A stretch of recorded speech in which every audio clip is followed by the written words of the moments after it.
Di kelas guru meminta berdiri dengan suara kecang. Hanya ada satu anak perempuan yang berdiri.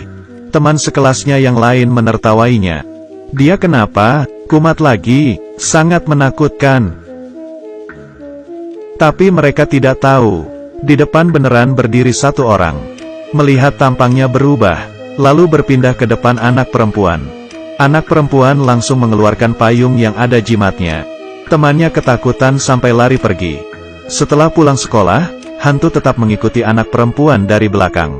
Menyerang di saat tidak ada orang di sekitar. Saat darurat, tiba-tiba muncul seorang paman yang berpakaian sangat heroik. Melihat dia menggunakan payung dan menghentakkan ke tanah. Dalam sekejap roh jahat itu menghilang. Anak perempuan dengan penasaran melihat payung paman itu. Ingin menukarnya dengan payung sendiri. Paman itu menyetujuinya, lalu membawanya ke depan gua. Dan memberitahu anak perempuan untuk mengikuti jalan ini terus. Akan melihat rumah tanah. Di dalamnya ada sebuah kipas. Asal bisa membawa keluar kipasnya payung ini jadi milikmu.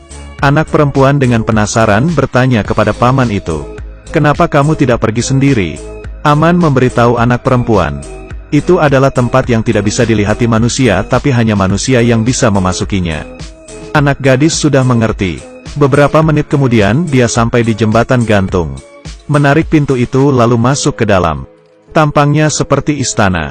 Tempat duduk pemilik istana terdapat sebuah kipas. Anak gadis tersebut mengambilnya. Tapi belum berjalan beberapa langkah. Muncullah pria yang berbaju merah. Di samping telinga anak perempuan terdengar suara pesan dari paman itu. Biarpun mendengar apapun jangan dipedulikan. Jadinya dia berbalik badan untuk pergi. Malah diangkat oleh pria itu. Anak gadis tetap berpura-pura tidak mendengar apa-apa. Sayangnya tetap ketahuan oleh pria itu. Di bawah ancaman pria itu, anak gadis menceritakan kesepakatannya dengan paman itu. Pria itu memberitahu anak perempuan. Paman itu adalah siluman. Jika membawa kipas ini keluar akan berubah menjadi tengkorak. Pria itu berjanji akan menjaganya. Tapi dia harus meniup lilin itu. Anak perempuan mengambil penutup lilin itu. Di saat sudah mau ditutup malah berhenti. Dia tahu jika pria itu tidak bisa mengerjakannya sendiri sehingga meminta tolong kepadanya. Dia meminta pria itu untuk berjanji akan melindunginya dengan baik. Jika tidak jangan berharap dia akan meniup lilinnya. Pria itu berjanji pada anak perempuan.